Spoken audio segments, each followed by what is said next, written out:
The hungry kids storming into the kitchen after school. Nutritionist Alyssa Bauman is here with some nutritious bites to satisfy grumbling tummies. Good to see you. Thank you. Nice to have you here. Yeah, and when kids get really hungry at school, like they're in school all day and then they come home, they just want to devour everything. Yeah, they're absolutely starving. So what kind of things should we think about? So they always try to go towards the sweet things first, especially right after summer, after having an ice cream every day. So I've made here a couple sweet treats to kind of get your kids off the sugar train. All of these treats I made here are super easy to make, believe it or not, and they're all refined sugar-free. Oh, good. So these are school-friendly granola bars. I'll tip those So up. literally it takes 20 minutes. There's hemp seed, chia seed, and flax seed in all three of these items.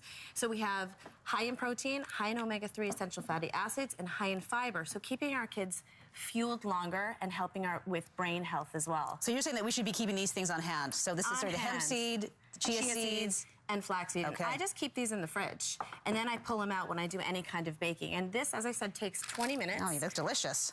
They are delicious, and they do have a little bit of chocolate to entice the kids, but they're sweet without being too sugary. Gotcha. So they can be kept in the freezer. And then to take to school, they're just individually wrapped. Perfect. They're not Quaker Oats. They're better than Quaker Oats. All right. There's about 6 grams of sugar in each one. Okay, and what about this little guy right here? This is chia pudding. Now, this is a chocolate chia pudding. It's made with a hemp milk, and then I put the chia seeds in it and some cacao powder and maple syrup. Yummy. And if kids like pudding, some kids, I know my kids love pudding, they can have that. And that chia helps you keep full longer. Love it. These are raw cookie bite bites. So it's like a raw cookie dough, and you keep them in the freezer, and again, they can be sent to school. And then again, it has all those three ingredients. It has all these 3 ingredients here, and they also have some chocolate in it, and the kids love them. Okay, perfect. These are mini muffins, again, made with these and some banana. I also threw in some zucchini.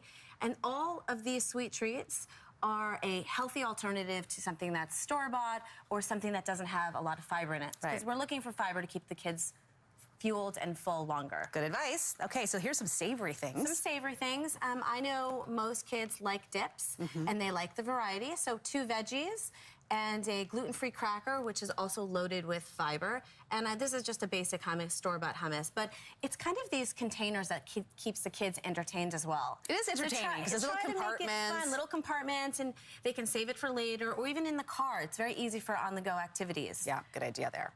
These are also mini muffins. Mini muffins, but these are made with broccoli, egg, and onion. You can throw some cheese in there if you want. My kids don't love cheese, so simple to make, just like making a scrambled egg, but instead you're putting it in muffin tins. Again, it's about that appeal that the kids want to play with their food. Let them play with it. They'll eat it. Could you make these in advance, then freeze them, or are they not really No, I wouldn't do that, but I would just keep them in the fridge for a week and then pop them in the microwave, or if you're going to pick up your kid from school and they have a busy activity afterwards, just put them in a paper towel and bring them. Great, good idea. Good protein bites right here. And that's we want to keep our kids full and satiated, and that's the protein and the fiber is what we're looking for. Okay, kale chips. Kale Gotta chips, love 'em. always a favorite, so I had to include them. But again, very high in calcium, very high in minerals, and very high in essential fatty acids that our body needs. And I just threw some nutritional yeast on these. So it's that kind of a yellow, cheesy looking powder, but it's 100% natural, and it's loaded in vitamin B, which is really good for kids and stress. Maybe throw in one of those toothpicks, though, to dig out the kale chips from your teeth, because that's not good for school. Especially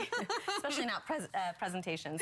And popcorn, an easy, simple snack, but did you know that it has 8 grams of fiber? Wow. Keeping us full longer. I love popcorn. Love it. You can also put the nutritional yeast on that, too, to add a little bit more flavor. There you go. Good tips. Water, water, and more water. So no more slushies. No, get off the pop and the juice. Just keep your kids hydrated with water. It's great for brain health. Good stuff. Alyssa Bauman, thank you so much for joining us. Great ideas.